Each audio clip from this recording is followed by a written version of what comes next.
Well, luckily, including everything else that Jermaine does in our community, she's also a radio engineer and technician as well, and has fixed our microphones. Yes. We're ready to move forward with public process. Jermaine, thank you again for being with us. Thank you for having me. I am a person of many talents. You are a person of many talents, and that came in handy here on KFUG Crescent City. So, Jermaine, we were talking about RXSafe Del Norte, getting ready to talk about it. And one of the things that we try to do on public process is not just talk about what people are doing, but also getting a sense of who they are. Okay. So talk, if you will, about, what brings you to be doing this work, what motivates you, how you got to be working with RXSafe Del Norte, and why you do that. Yeah. So really, I grew up in this community. This has been my home up until and I also lived in Humboldt County. So, I haven't really left this region for a very long time. So really the things that impact this community, I want to make this the best community possible. And I really want to make sure that we have the best outcomes for all people in this community. And it's something that I've really been passionate about working on since I returned back to this community about 4 years ago. When it comes to opioids, I have had some personal life experience. I personally was not an opioid addict, but my foster brother was. He was on the streets of Portland, and he woke up one day and all of his friends were dead. Yeah. And that's when he decided to get help, right? And I've seen the impacts on local families. I've seen the impacts on the youth that I've worked with in this community. So this is really something that is a health issue that we treat like we treat people with this stigma that have this health issue, right? It's not treated like diabetes. It's not treated like other health issues. Addiction is treated like it's their fault 100%. They're terrible people, right? So really trying to change that stigma is very important. It is. And some people know. So I've been clean now for they're over 30 years, but I was that homeless IV drug user, drinking alcoholic guy. And then I spent 15 years running drug rehab programs. So this is also a subject that is near and dear to my heart and close to my personal experience. And yeah, it's, you don't get mad at people because they have cancer, right. And it's like, I'm going to get really mad at you because you got cancer. and like, I'm going to shame you out of having this illness. And that just doesn't work. Yeah, and people are even if you come out of addiction, you have so many health issues that you're always going to be the strain on society. We really need to change that look. Like any health issue, you can come out of it. You can become a productive person. Any addiction issue, we want to make sure that people really are seen as people, right? Not an addiction. And that's important. Like, we are more than what happens to us and what we choose in our lives, right? So is that now, among a number of things, I was handed a really cool opioid reversal kit. I'm told it's the last one. Yep. And I have it. Yay for me, and thank you. So talk about RXSafe Del Norte. What's the premise? What are the activities? Who's involved? What kind of numbers are we talking about? Because I think we hear a lot in the news about the opioid crisis, but I don't know if anybody, well, I shouldn't say that. That was not what I really meant to say. What I really meant to say was, I don't know if people really understand fully what it is we're talking about and how that is playing out in our community. Yeah. So RXSafe Del Norte is a coalition, and it's a coalition of the willing.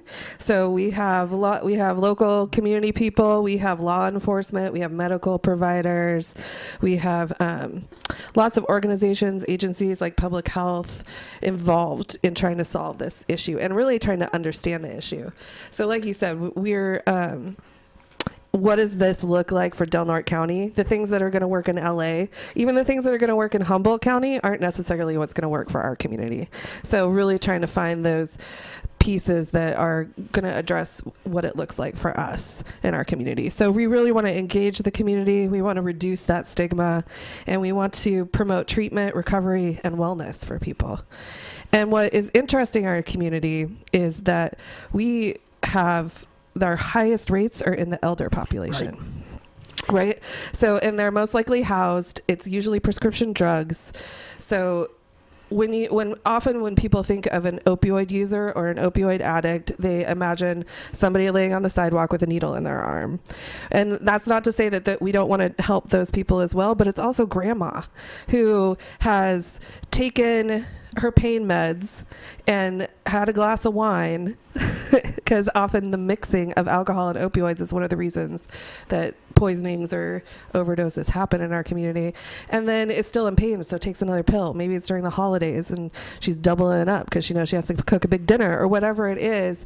Our elder population is the one that's really highly affected. Well, and once again, this you speak however you want to speak to this, but I so right now this is me saying this, that we have a number of people, including senior citizens, who have had these opioids pushed on them for decades, while certain pharmaceutical companies have been making big money off of it, and now we have a whole bunch of geriatric addicts.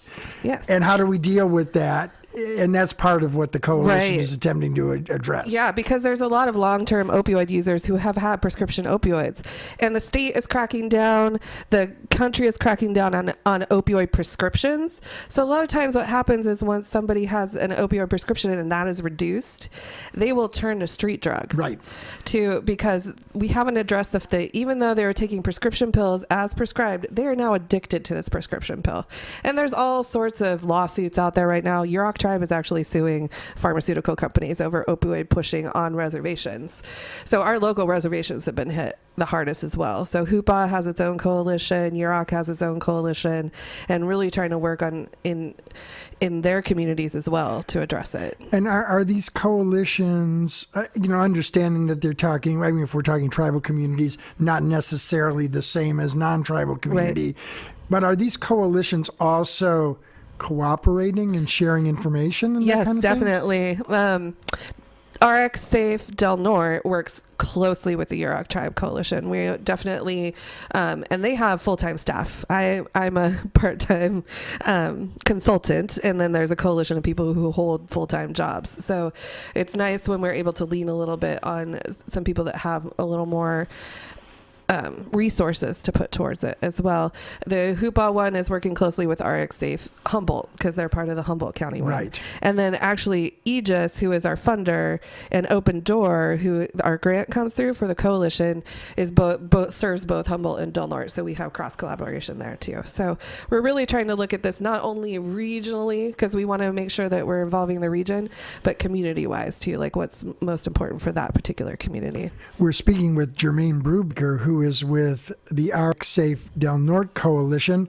I'm Mike Thornton. This is Public Process. You're tuned to KFUG Crescent City, 101.1 on your FM radio dial, worldwide on the internet, kfugradio.org. Jermaine, I just want to go back. You were talking about that UROC is suing pharmaceutical companies, and I'm not going to ask you to speak on behalf of that because but can you just talk a little bit more about it? So I don't know a whole lot, so all I can really tell you is that from my understanding is that reservations were one of the most hardest hit with opioid prescriptions and this pushing of opioids, and that doctors were actually incentivized to prescribe on reservations, right? So this led to this opioid crisis and opioid addiction that is hitting reservations and Native American communities the hardest.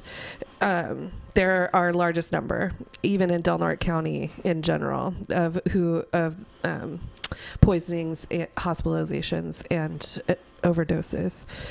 But so I think and I've seen this as something that's happened across the nation too. There's other people that have been suing pharmaceutical companies. I think the state of New York is very heavily involved in suing some of these opioid pharmaceutical drug dealers. I mean, yeah, pretty much. This was pushed as a miracle pill for a long time. Those who are trained in the medical field have been taught for decades to treat pain at this higher level. Like when I was in college, I had friends that were in the nursing program, and they said you should never let anyone feel any pain. You don't ever want to chase the pain. You want to upload them with basically opioids, and not realizing what that impact was going to be long term. So now we're having to retrain medical staff. We're having to, it's a big issue. A lot of it starts with retraining the source, right? Which is, how do we get doctors to understand the Suboxone program too? So if they're reducing people's pain prescription, that there's this program called the Suboxone program that has been very successful for a lot of people, that helps people step back from those opioids. Suboxone is different than the methadone and other things that can also be addictive and give you that high. Suboxone has built-in naloxone in it too, which is really cool. So you can't really overdose on it. And that it's been very successful. There's a large program at Open Door doing that, and medical providers are finally starting to refer people to it too, which is great, and trying to take that stigma away.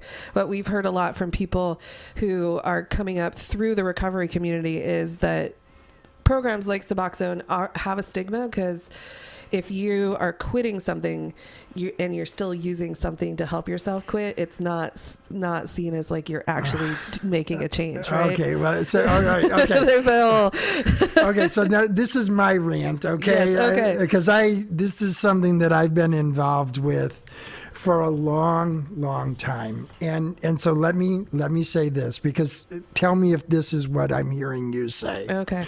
So person decides that they want to try and get clean, and they want to clean up their life, and they go to AA or NA, and then but they're getting some sort of, whether it's Suboxone or in other cases, medications that are designed to help with coexisting mental illness.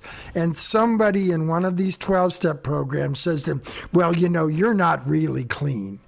Is that what we're really saying here? Yeah, and I don't know if it's somebody as much in the 12-step program as the recovery community itself. Like the people who are in recovery have a stigma around, you're not really clean until you're clean. Right. And the reason why I say this is because I worked running drug rehab programs for 15 years. And part of that time was running dual diagnosis programs, people who were addicted to various substances and had a coexisting psychiatric illness. And I, on more than one occasion, had somebody come back from a 12-step meeting and tell me, oh, I'm not really clean. Well, why are you not really clean? Well, I'm taking medication for my bipolar disorder. And I'm going, well, your bipolar disorder is different than your addiction to drugs, and this is appropriate treatment for that. Well, my 12-step sponsor told me I'm not really clean. I said, tell your 12-step sponsor to call me, because I want to talk to them and I want to see their medical license, right, and how they're qualified to practice medicine and psychiatry. So that's my rant. I apologize. Yes, it just right. That really burns me, because I have seen so many people try, because they go, I really want to be clean, to go off appropriate medications, particularly for psychiatric disorders, and wind up in a mess and wind up nuts and loaded again, right, because they're self-medicating. Well, right, because yeah, they're taking advice from people who don't know what they're talking about. Yes. So anyway, end of rant. Back to Jermaine. I'm sorry. It's okay. We're speaking with Jermaine Brubaker of the RXSafe Del Norte Coalition. So Jermaine, talk more about the coalition. Who's involved? How does it work? And where things stand now? Yeah. So the coalition, they've been meeting since about October 2017, so they're pretty new. Done a few different programs like medicated assisted treatment, really trying to get that education out. Like I said, trying to re-educate kind of the medical community and the local community. We just did the naloxone distribution, so we got a grant through public health. And what is that for people who don't So know? naloxone is a medication that will reverse an opioid poisoning, or overdose is when you're dead. Poisoning is when you're almost dead. Okay. Because I've always thought of it in terms of overdose as being just the whole thing. Right. Yeah. It's a new way. It's newer language so that we can understand things better. Right. You know, when you start to dive into this, you learn a whole new vocabulary.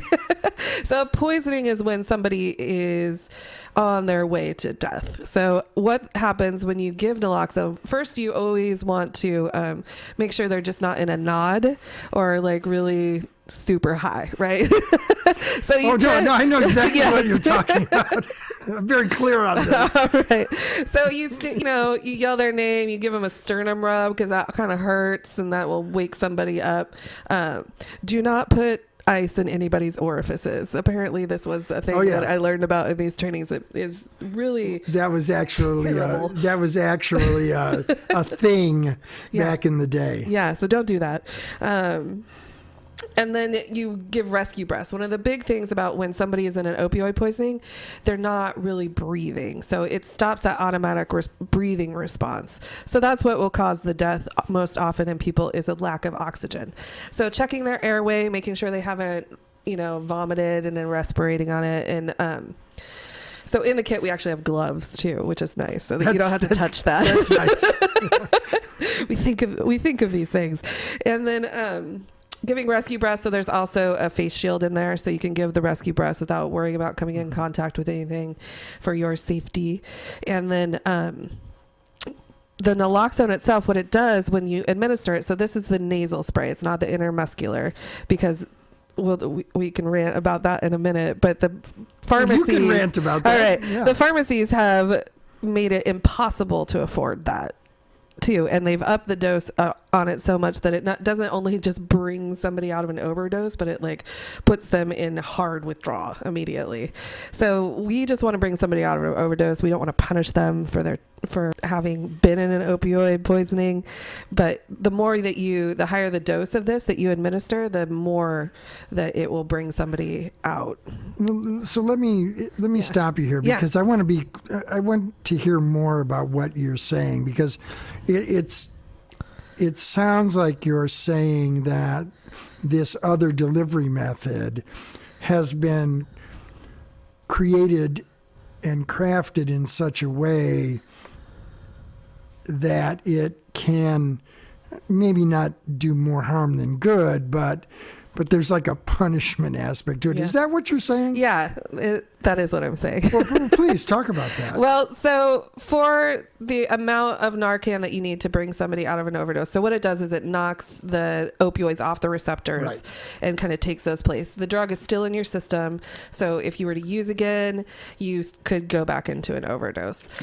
The nasal spray, 1 to 2 of those is plenty to usually bring somebody out. The injection kits is 10 to 15 times that. So the more that you put in there, the harder that kind of instant withdrawal is for people, if that makes sense. Sure. The physical side effects for them are stronger and more punishing, really. So And it doesn't need to be that way. it doesn't need to be that way. It's not life-saving at that point. It's life-saving plus. And so the rationale for that is? I don't know. Okay. To be honest, I don't know. All right. And I learned a lot of this from Hatcher in Humboldt, who people have mixed opinions about Hatcher. They're the harm reduction coalition in Humboldt. And people have a lot of opinions about harm reduction.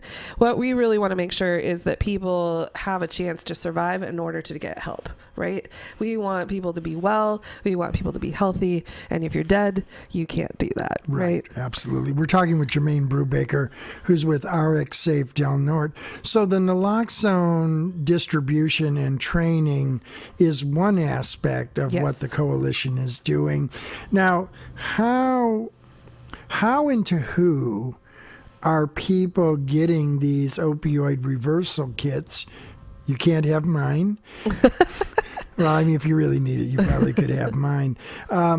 How are they getting them? How are they being trained to use them? What is the...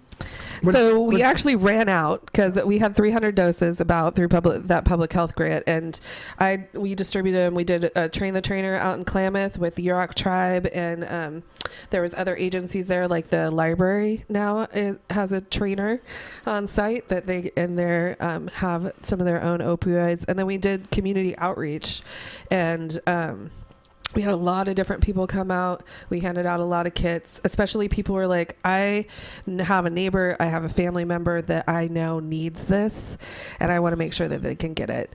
The state of California's public health department actually has the ability, and if you want to find out more, you can just email me or call me, and we'll give you those numbers shortly.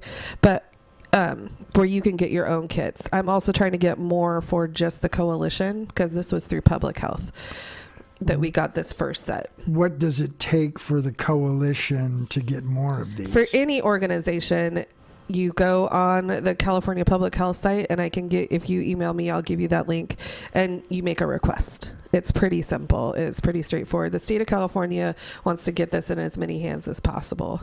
And I am now a trainer. I can train people on how to use it, the signs of an overdose, and all those good things. And there's other trainers in the community too. It's pretty straightforward. It's a nasal spray. You just want to make sure that you stay with that person afterwards too. So we gave like 25 doses to the sheriff's department. So they're equipped with it now. And they had to do their own trainer because law enforcement needs a higher level trainer. Right. So, but we've worked, I want to help make sure that if you want to get this, I will figure out a way to get you some. So let me ask, are the schools involved in this? And I'm thinking particularly Del Norte Unified School District and College of the Redwoods. Are they part of this? So I've had a few conversations with College of the Redwoods. Del Norte Unified, not so much. It's kind of a fine line there between, I do want to try and get especially naloxone to their nurses. Mm-hmm. They don't have nurses that are on site at each school all the time though. So it's like, where do you need it in an office? Do we need to train staff? So that's kind of the next level I want to kind of hit, is those agencies that have a few more barriers to having things like naloxone or harm reduction things in place, and kind of doing some education with them and figuring out how to negotiate. This first round was let's get it out. Let's get it out now. Let's get it to those who need it and want it right now. The next step will be kind of figuring out those that are a little bit harder to negotiate. It's the low-hanging fruit approach. Yes. We're speaking with Jermaine Brubaker. We're talking about the RXSafe Del Norte Coalition. This is KFUG Crescent City. I'm Mike Thornton. The program is Public Process. It is 12:31 on this Monday? Is it Monday? It is Monday. There's been so much rain. I don't, I'm still... It's all one gray day. It's been all one gray day for a long time. So, Jermaine, talk more about the coalition. We hear there are a variety of coalitions, tribal coalitions, Humboldt. Who's involved in the Del Norte coalition? So we have medical providers. So Sutter Coast shows up. We have Open Door, of course, because they're our host, as well as some mental health providers, people from the Suboxone program. We've had Board of Supervisors show up. We've had different law enforcement agencies show up. A lot, public health is involved. So it's not a set group of people and nobody else is invited. To be honest, anyone can come. Our next meeting is tomorrow from 1 to 3 at Open Door. So if you are interested and want to learn more, you can come on down to Open Door from 1 to 3 tomorrow. Or you can give me an email and I can get you on a list. I'm going to read it off the card I gave you earlier, which is rxsafedelnorte.org, or give us a call at 707-957-0561. And we'll make sure to give out that contact information later in the program. There we go. Because I know all of you are scrambling to get your pens and paper so you can get this important information. rxsafedelnorte@gmail.com. It's pretty easy, yeah. I could maybe even remember that. Even you can remember it. So we have a few different goals that we're working on. The big overarching goal is no more deaths in Del Norte County by opioid use by 2025. That's really what That's our audacious goal, so to speak. So let me ask you this, because and once again, I mean, we're because of the small population Yes. here, we're always talking in terms of per capita numbers, and I think for some people that gets a little bit confusing, but when we're looking at Del Norte and opioids, are we looking at a per capita high number? Because it just Yes. seems that so often with a number of, for lack of a better term, social ills and social problems, Del Norte tends to be kind of high Right. on that scale. And is it the same true with opioids as well? Yeah, so I could give you some of those numbers. Please. Yes. So the per capita, so this is a rate per 100,000 residents, right? This isn't an actual amount because it allows you to compare to larger populations across the state. So our current population is 27,470. So just so you, well, according to 2017, it's a little bit higher now, but all these data is 2017 because it takes a while for data to go through the data, people. But if you're looking at opioid deaths specifically, we have a per capita rate of 12.56. The state of California is 5.23. I'm sorry. Yeah, so we are, for opioid deaths, 12.56 per 100,000. The state of California is 5.23. Is there a rationale behind that? I mean, I maybe rationale is the wrong word, but I mean, that's a number that gets my attention. Yes. Because we're talking more than double. Yes. Do we know why? That's what we're really trying to get to the core of, is why. This coalition, over this next year, we really want to do that deeper research and kind of figure out what are those key pieces that are the factors that are creating this high overdose rate in our community. Like we said, we know it's hitting elders hardest. We know it's hitting our Native American population hardest. Like what else do we need to know? We also, this is also my shocking piece of data. So in 2017, we had a population again of 27,470 people. We had 33,932 opioid prescriptions.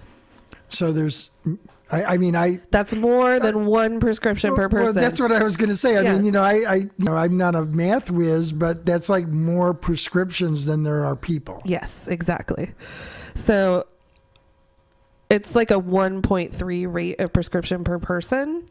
So that means there's multiple prescriptions for people, because not everybody, I don't have an opioid prescription. I don't either. Right. So like we got two, right? So at least.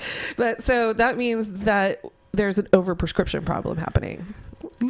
We're talking with Jermaine Brubaker of the RXSafe Del Norte Coalition, and Jermaine, those numbers are troubling. I mean, Jermaine and I know each other, and so we're kind of familiar, and we're doing a bit of jovial, interaction here. Bantering. These are serious numbers, yes. And it makes me think of. I remember the California Endowment did a study, and they called it the deaths of despair. Yeah. And Del Norte was one of the places where they did that. And that Del Norte has one of the highest rates of these so-called deaths of despair that are sweeping across particularly rural communities. And it sounds like this is connected to that. I mean, you know what I mean? Yeah, I agree that there is this, nationwide, the opioid issue is tending to hit, or started really, because they're seeing an increase in urban populations now, but it tended to hit white rural America the hardest, to be honest, and Native American rural America. Why that is, there's a lot of reasons. Part of it is depression, which is economic depression and self-depression, like feeling like there's not hope, things like that will often turn to self-medication. Sure. And what makes you feel good. And once you start to feel good on something like opioids, you don't feel even well unless you're on something like opioids. So a lot of people who have opioid addiction, when they're taking heroin or their prescription pill or whatever form of opioid that they're taking, they do it, they call it feeling well because they feel sick, they feel terrible unless they're actually using this. It's not even that they're happy anymore or they're getting super high and it feels great. They're just trying to feel normal enough to function in their everyday life. Yeah, no, they're just trying not to be sick. Yeah. I'm wondering, Jermaine, you get your thoughts on this. We had Dr. Redwald on previous to you coming on the program today, and when we're thinking about these deaths of despair and all of the various issues that are going on in our community, it just, I guess what I'm wondering is that, I mean, is this a symptom of a bigger public malaise, public health malaise? I mean, I don't know if that's making a lot of sense, but it just seems like it's a piece of a puzzle that's really affecting this community and many communities like it. It's more than just the drugs. It is. I think it's a symptom, really. It's a side effect of where we're at and how we treat each other, to be honest, and how we treat our communities. Well, and in some ways, I'm trying to phrase this the way I really want to phrase it. Because of the lack of medical care, specialty medical care, I wonder if there also isn't this kind of push. I don't have anything else to do with my patient. I don't know what to do. I can't send them somewhere else. They can't get somewhere else. They don't have the money to go anywhere else. And just, give them a prescription, that I can do. Right. And I think also, like I said before, our medical community was trained differently. Up until the last few years, this was seen as something that was helpful to people instead of and there's alternative pain treatments out there that we don't have access to in this rural community too, right? Because people like Partnership Health, which is who does Medicare and all that, they're really trying to push and pay better now also for alternative pain treatments, things like acupuncture, massage therapy, physical therapy, all those things that help address pain to get us away from opioids, right? But we have limited amount of that here. People don't have access to some of that alternative pain. I don't know. I think we have one acupuncturist in the community, and they had a terrible experience with billing 10 years ago, or I don't know how long ago. This is somewhat anecdotal because I don't know exactly. Sure. But some of those alternative pain treatments have tried to do the medical billing before, and they just were not getting reimbursed at a rate that was worth it for them either. So it's also on the insurance companies to open up that reimbursement rate. It's up to us because a lot of this was considered the woo-woo, right? Oh yes, no, I'm familiar right? with that. Yes, so you're going to go get your woo-woo medical care, but really they're finding, Western medicine is really starting to embrace some of those things that weren't necessarily embraced 5 years ago even. And the magic pill has been something that we've been really believing in for a long time. Just take a pill and you will be better. Right. Especially if it's a pill I can sell you and make a lot of profit off of. Yeah. I'm getting an incentive to give you this pill. We're speaking with Jermaine Brubaker of RXSafe Del Norte Coalition. My name is Mike Thornton. This is Public Process. You are tuned to KFUG Crescent City. So the other thing I'm thinking about, Jermaine, and I mean, I'll ask it. It may not be a fair thing to ask, but I'm just going to go ahead and ask anyway because Thanks I know for the it's fair warning for the I know it's no, because it's an issue and it's a genuine issue. I have heard many members of the African American community, not that we have a huge African American community here, but in other parts of the state, in other parts of the nation, say something along these lines. When it was our community and when it was crack, The answer was put us all in prison for years upon years upon years and look at the effect that that has had on our communities. Now that it is something that is hitting primarily white communities, now it's a health issue. Now it's a health crisis. Now we have to treat it medically as compared to treating it through incarceration and oppressive police and law enforcement. Your thoughts on that? So I'm going to take my RXSafe hat off for that. You put whatever hat you want to put on and, address or not address as you choose. And I 100% agree with that.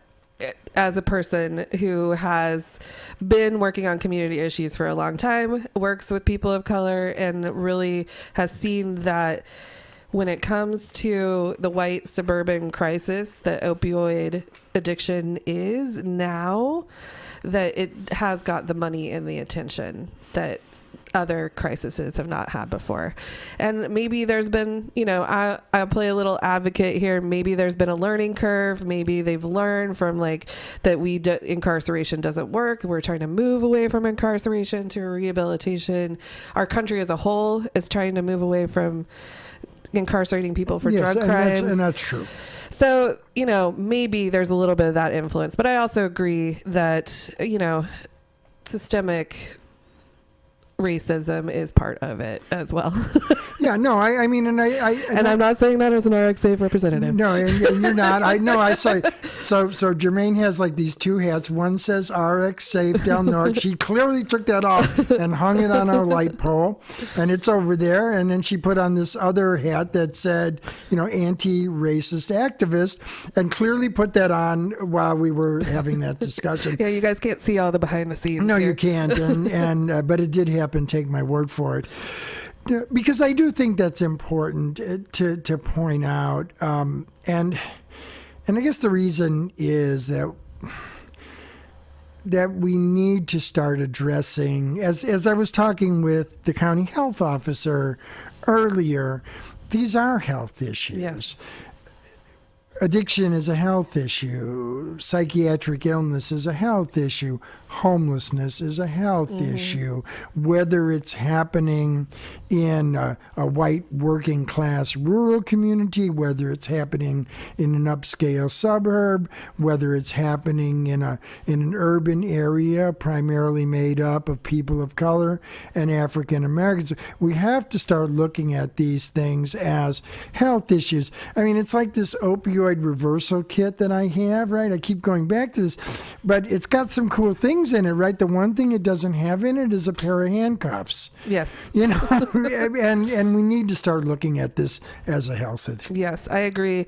And we do want to stem black market. We do want to try and move that away, but people are in crisis around this. And it's not something that you can just say, you know what, I'm going to quit smoking cigarettes.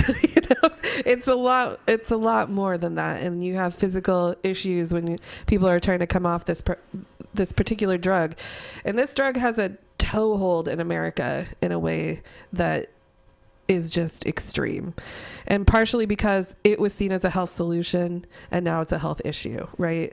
So something that was a solution is now a problem, and we're learning from that, which is a whole new thing for us to look at. How often have we learning from our mistakes? Yes. Is that what you're saying? Yeah, pretty much. Or oh, we thought this was cool. Never mind. Sorry about that. It's actually killing people. Right. Yeah. We're speaking with Jermaine Brubaker of the RXSafe Del Norte Coalition. I'm Mike Thornton. This is Public Process. You're tuned to KFUG Crescent City 101.1 on your FM radio dial, worldwide on the internet, kfugradio.org. So, Jermaine, you were talking about the coalition, at least as I understand it. It's kind of a coalition of the willing, and so and it changes as it's not like a set membership of people who are meeting. So I guess my first question would be, who isn't part of the coalition yet who needs to be part of the coalition? Yeah, so you brought up a good one with the schools. I think that schools would be a good one. We have had local government involved, like representatives like Board of Soups and such. And I think that was great to have them. I'd like to see them a little more often. Hint, hint. Because they all listen to your show, Mike. Oh, well, some do, I think. There you go. And then just anyone we have people in the recovery community who have both been an addict and or have worked closely with those who have been in addiction. And I think it's really important to get as many of those at the table, not just agency people, not just law enforcement, not just schools. I want to make sure that we have people in the community who are closest to the problem and closest to the issue and have real lived experience around it. Because if we create solutions without them in the room, we are not creating the real solution. Well, and certainly that pertains to any number of community issues that, well-meaning people who are not speaking to folks who have lived firsthand experience, you can spend a lot of time creating what looks like a solution, but in reality will not have the kind of impact that you're hoping for it to have because you're not seeing it from the point of view of the people who live with it every day. Right. And who are the ones that are going to be using the solutions that you're coming up with, right? So if you're creating solutions that are not usable by the people that you're creating them for, it's not going to work, right? They're like, no, that's not obtainable. I can't do that way, or whatever it is. We need to make sure that we're designing solutions with those people.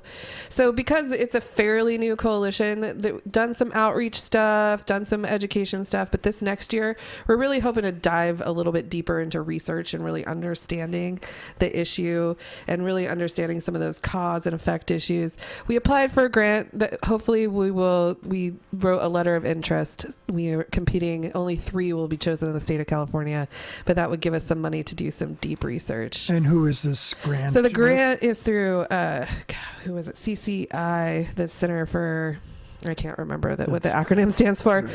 But basically it was money to do human-centered design, which is super popular in this community. Yes. I was like, sweet, money to do that. So, and that would bring people to be trained as facilitators. And we're really hoping to have people who have the lived experience of addiction to be those facilitators too, so that they're leading kind of the research in a way. And if we don't get that grant, we'll move forward with it just without $75,000 to back it. But we really want to dive deeper, really understand what's the experience, what are those solution points over this next year. We don't have stable funding for this necessarily. This Aegis grant runs out this next year, so we need to get some things in place that can move forward with or without funding too.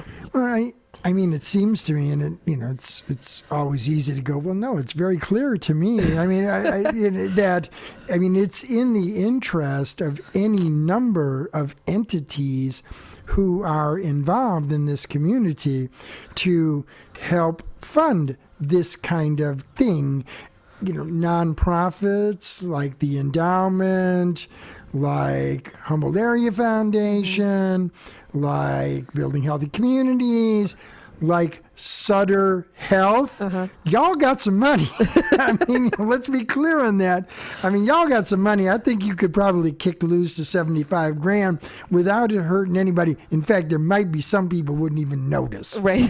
But once again, right. I don't have an RXSafe Del Norte hat to put on or take off. That's just my opinion. But you're a great advocate. I like your advocacy.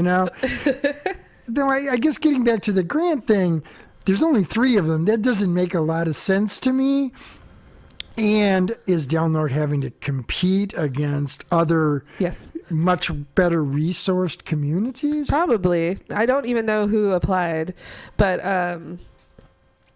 we are having to compete against all of the state of California. I'm not sure how many put in applications. I mean, I can write a good letter of interest, but Well, But we are competing, and one of the things though that people don't understand about small rural communities is that we have better access to make change and make pilots, and like I know where my representatives shop. Like I know, Right. like I can corner them and make and help them understand. I'm not going to say make them do anything, but help them understand what we're working on or get them involved. Those change makers at a system level are not so far removed like they are in big communities. Well, right? and that's a really important point, is that you actually, for the reasons that you just stated, whether it's related to opioid crisis or any number of things, the people who make those decisions, you see them on the street every day. Yes. And it is much easier to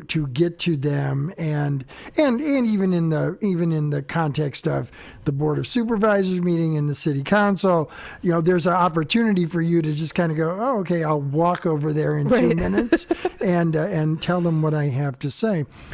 So, Jermaine, we're just about out of time. That went fast. Yeah, well, you had a lot to say, and I appreciate that. You made it easy. So, you said there's a coalition meeting coming up. Yep. When is that taking place and where? So that's tomorrow at Open Door. So the community meeting room at Open Door, which is kind of on the dental end. It's not a very big building. Just look for the room that looks like you'd meet in it. And that's from 1 to 3 p.m. tomorrow. Or you can email me at rxsafedelnorte@gmail.com, and I can get you on the meeting list for future meetings. We're trying to get a set meeting date and time. You know how that is. You've ran meetings before. Trying to get a time when everybody can get there all the time is always fun. Well, when they have to work it into other parts of their schedule. Yeah. So what we're really trying to get that set, and we're really going to do some deep dive work this year. So really, even if you don't feel like you're a decision maker or you're somebody that can make change, if you have experience or have a family member or just really want to understand this issue, come to the meeting. We want to get you involved. We want to hear from you. We want to have your input on these solutions that we're trying to come up with and really understand the impact that is happening in Del Norte County and what those leverage points are for the future. And that coalition takes place tomorrow? Tomorrow, yes. At Open Door from 1 to 3 p.m. Jermaine, we just have a minute left, Okay. and I just want to ask you, do you have a final thought you'd like to share? Really, that this is something that is important to our community for the long-term health outcomes of our community, and that addiction is a disease. It's not a choice, and we want to treat people with respect and remove that stigma. Jermaine Brubaker of the RXSafe Del Norte Coalition, thank you for joining us on Public Process today. Really appreciate you being here and braving the elements and There's a lake that I had to cross. rowing our boat that we've had installed across the parking lot. And hopefully you'll come on again in the future to give us updates of what the coalition is doing and how people can be involved. I would love to. Thank you. Great. Thank you very much. All right.